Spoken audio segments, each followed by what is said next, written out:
Greetings friends, welcome back to my channel.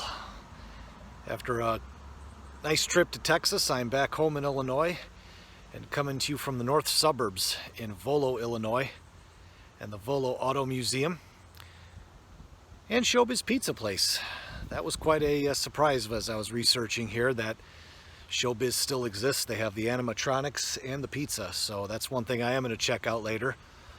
So what I'm going to do today though is visit the Auto Museum, visit Showbiz Pizza, and check out basically a pop culture overload. They've got tons of classic cars here, tons of cars from TV shows and movies that I grew up watching as a kid, and I can't wait to share this with you. So as a reminder, if you just wouldn't mind giving my channel a like and a subscribe, I would greatly appreciate it. I try and visit roadside attractions like this one, museums, nature preserves, things of that nature. If that sort of content interests you and you like my personality, please consider giving the channel a like and subscribe. But without further ado, let's go embark on this journey towards taking in some classic cars at the Volo Auto Museum. Please come and join me. I'm ashamed to say I grew up about 20-25 minutes from here, and I have never been to the Volo Auto Museum. I'm going to rectify that today. Here they got these old-fashioned Texaco gas pumps here. You'll be able to see the gasoline fill up right here in this transparent section. This reminds me of the TV show Boardwalk Empire on HBO. Gas pumps like these were common as it was a period piece set in the 1920s during Prohibition.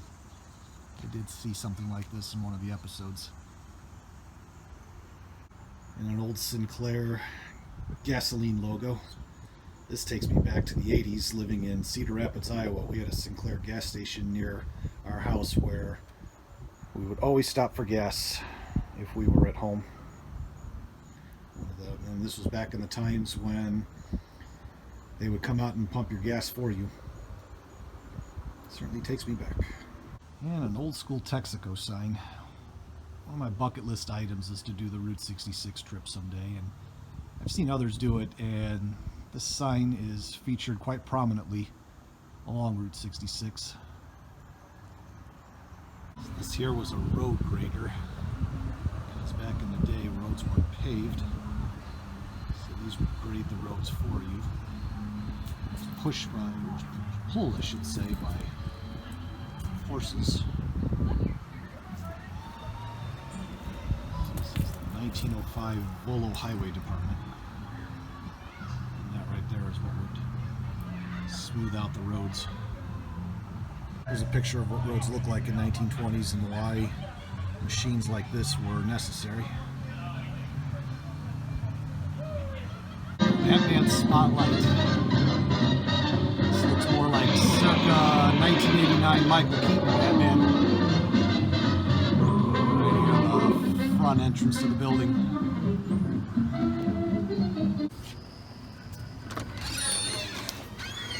See, this is why I came here, to see stuff like this. Bat Cycle from 1966 television show. I remember watching it as a kid. It came out before I was born, but it was always on reruns during the summer months when I was home, and it was definitely very campy, 1960s campy, but I still loved it. And a screen-used 1989 Batmobile from the movie Batman with Michael Keaton, Jack Nicholson. The bike from the 1987 movie Pee-wee's Big Adventure. Those of you who remember the 1984 movie Gremlins will know what this is. It terrified me when I was a kid. Stopped off inside the Showbiz Pizza place inside the Volo Auto Museum, And this place is really cool. It had a lot of animatronics that were restored and were used in previous Showbiz Pizza and Chuck E. Cheese locations. Also had a large Terminator statue here, as well as a large Daffy Duck statue. I went with the sausage pizza, and it was pretty good. They also had cheese and pepperoni. There is no maybe. I know my 6, 7 o'clock, 8 o'clock, 9, 10, 11 o'clock, 12 o'clock. We're gonna rock around the clock.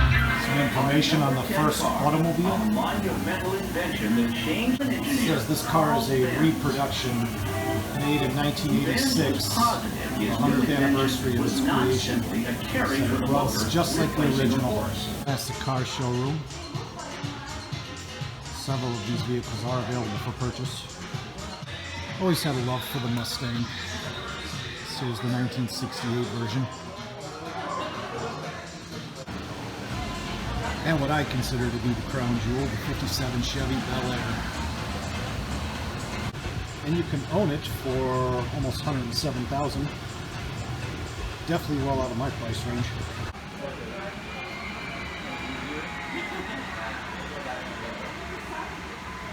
This place also has these old-fashioned Coke dispensers, 5 cents a bottle, along with all these old-fashioned jukebox record players. A 67 Ford Mustang Shelby GT500 from Gone in 60 Seconds. NASCAR Nicolas Cage boosts towards the end of the movie. Die Another Day was Pierce Brosnan's last appearance as James Bond. It says here this was a 2001 Aston Martin Vanquish. However, it was really a Jaguar. I guess at the time Ford owned both Jaguar and Aston Martin. And they both had the same frame and body. And this was a screen-used movie in the car that the Volo Auto Museum picked up at auction. Notice in true British fashion, the steering wheel is on the right side of the car. It would have been a real disappointment had I come here and there had been no Star Wars memorabilia. Yoda, R2-D2, Chewie, C-3PO and Stormtrooper there. Luke Speedster from the 1977 movie. Very, very first Star Wars. Forgot to mention the Jawas too. And the Millennium Falcon. One of my favorite movies growing up as a kid. Finally get to see one of these in person.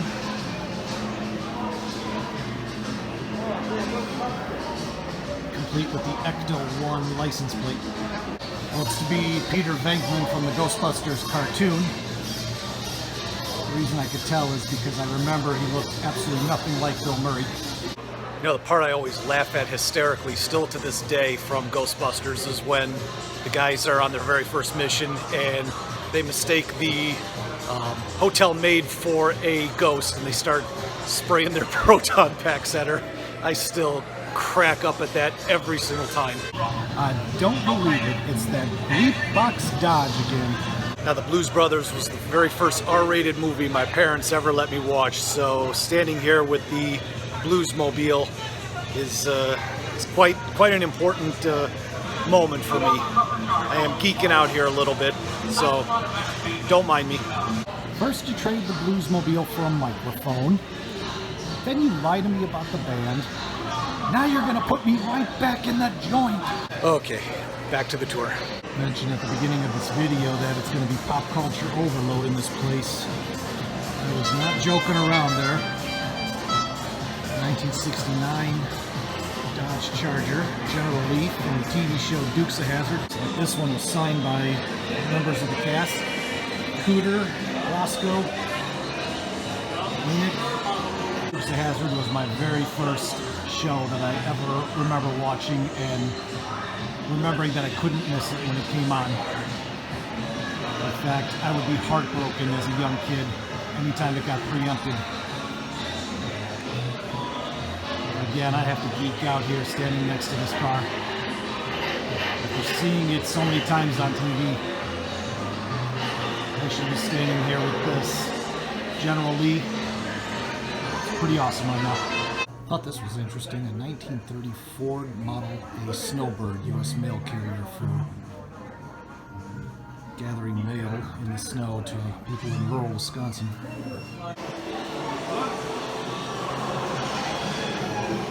What do I see when I first walk in here is the Knight Rider 2000. The Knight Industries 2000, I should say, and a kit. And my second favorite TV show growing up, Knight Rider. Officially a 1983 Pontiac Trans Am, but I'll always know it as Kit. This was a show that David Hasselhoff starred in long before he was on Baywatch. That's why I'll always remember him as Michael Knight. This year, this was a custom-built Cadillac specifically driven by Elvis Presley.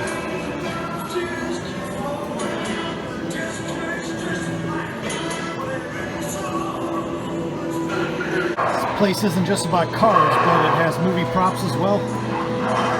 Case in point, King Kong. Here's the Batmobile from the campy 1966 TV show, starring Adam West. And being a huge fan of the science fiction genre, I love the Alien series. These are screen-used items from the original 1979 movie.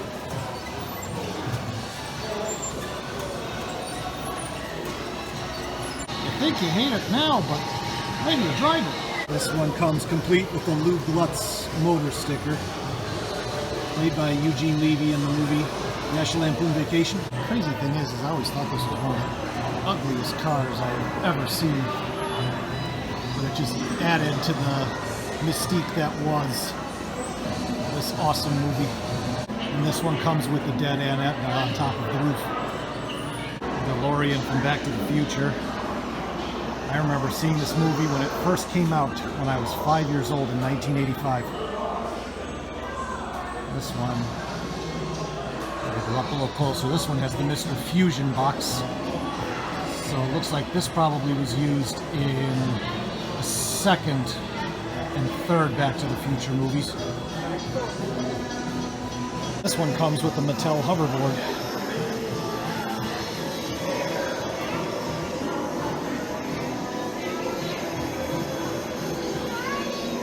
Time circuits. The speed limit tells you when it gets up to 88 miles an hour. Gray Sports Almanac on the dashboard. And let's not forget the flux capacitor, which is what makes time travel possible. This was interesting. Toys R Us was supposed to sell Disney-produced life-size figures from Monsters, Inc. They didn't want the liability and sent them back to Disney to destroy them. There's only a few left.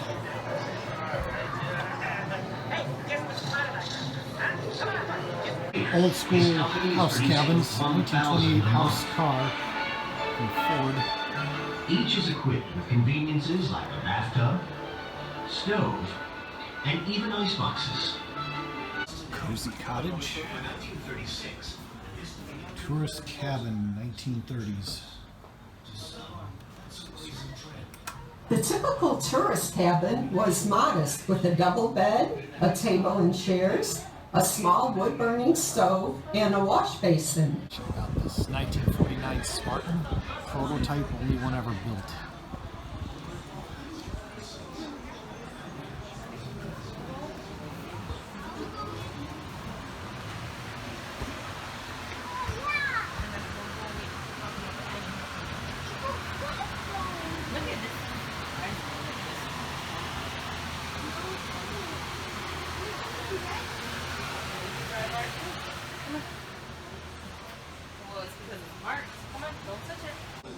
Inside this train car here.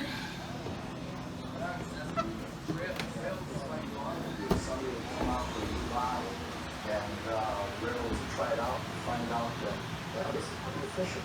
Then you'll buy some of these. Early 20th century locomotives easily dwarfed their predecessors. Their size and power may have changed drastically. However, there were few fundamental changes in how they work. Getting into storage house number 4, the Vault, historical treasures. I'm being greeted by the Simpsons family here. I think I have an idea of what I'm in store for here. Jurassic Park Land Cruiser. Still the greatest movie experience of my life was seeing this when I was 13. And this movie came out in 1993. Saw it with my family at the theaters. All-nighter. Tow truck. Thunder from the movie Cars. Movie I've not seen in a long time. And this place does have a whole line of Disney items here. Lion King and Little Mermaid back that way.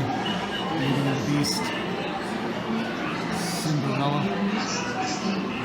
Looks like this replica of a double-decker bus first made its debut at Disneyland in 1956. And on eventually to Epcot when Epcot opened in 1982.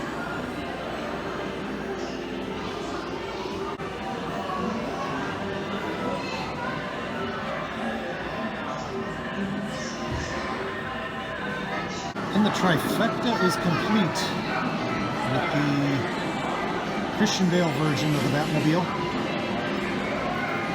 Complete with Heath Ledger's Joker there. And Christian Bale's Batman. This appears to be one of the vehicles featured at Walt Disney World. With Minnie Mouse in the driver's seat.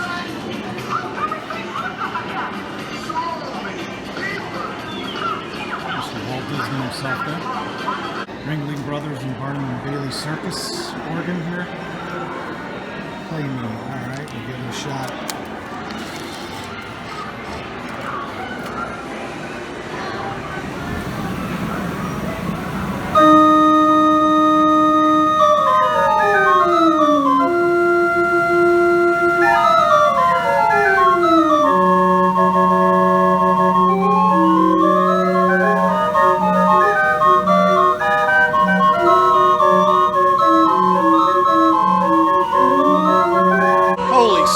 Smokes, is that thing loud.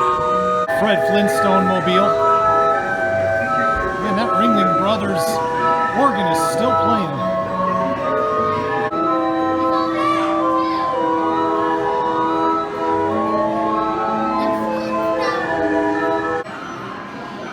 All the Looney Tune characters here. You got Pepe Le Pew. Got Speedy Gonzales there. Tasmanian Devil. Porky Pig, Bugs Bunny, Yosemite Sam, Elmer Fudd, Wile E. Coyote, Yosemite Sam again, Sylvester. Kids could actually ride on Superman's back. Love these old-fashioned pump cars. I had one when I was a kid. My grandpa bought it for me at a yard sale for I think 25 or 50 cents. I'm sure an antique dealer would buy it for a lot more than that today. Replica jet from the movie Avengers, and it was originally built for the movie True Lies with Arnold Schwarzenegger and Jamie Lee Curtis.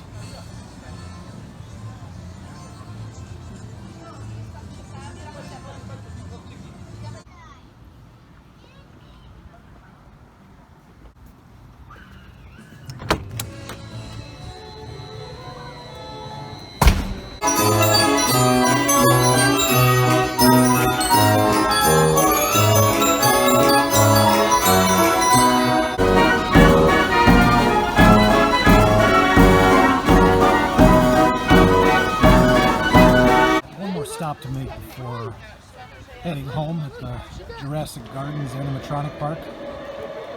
Let's head inside and check it out. We have a T-Rex.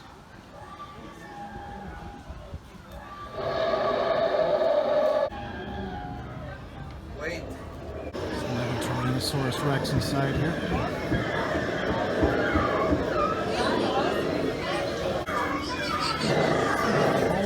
Isis, I think this is pronounced.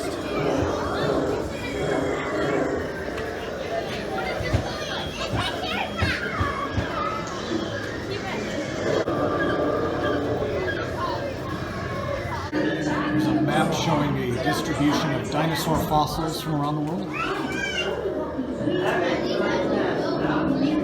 Replica of dinosaur eggs right here.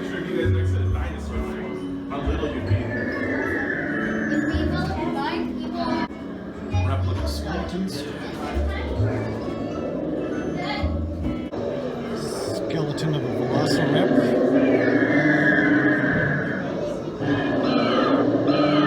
Onto the original Jurassic Park movie here.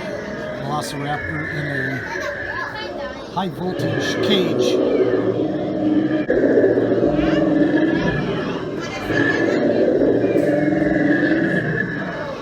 That face kind of resembles Alec Baldwin in Beetlejuice. Stegosaurus, one of the few dinosaurs that I actually know the name of.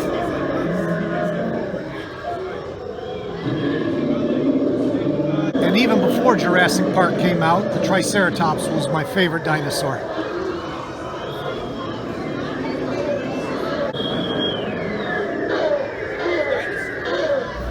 According to the placard, this looks to be a little more of a life-size replica of what the Velociraptor really looked like. It said its Hollywood portrayal is a little bit larger than what they actually were in real life. An adult-sized Triceratops?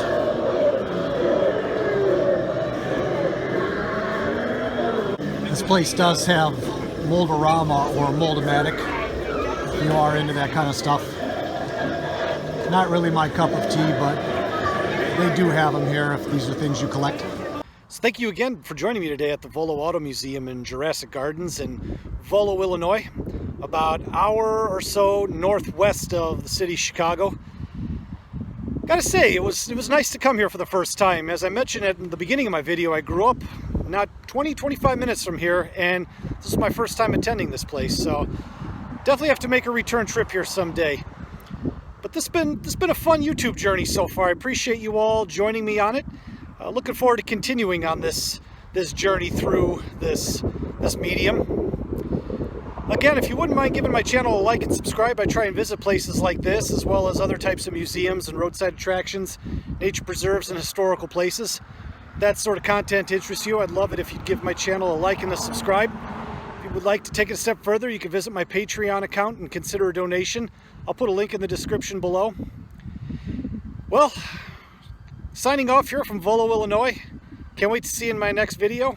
You take care now. Oh yeah, one more thing before signing off. I've always loved the late 80s, early 90s model Corvettes.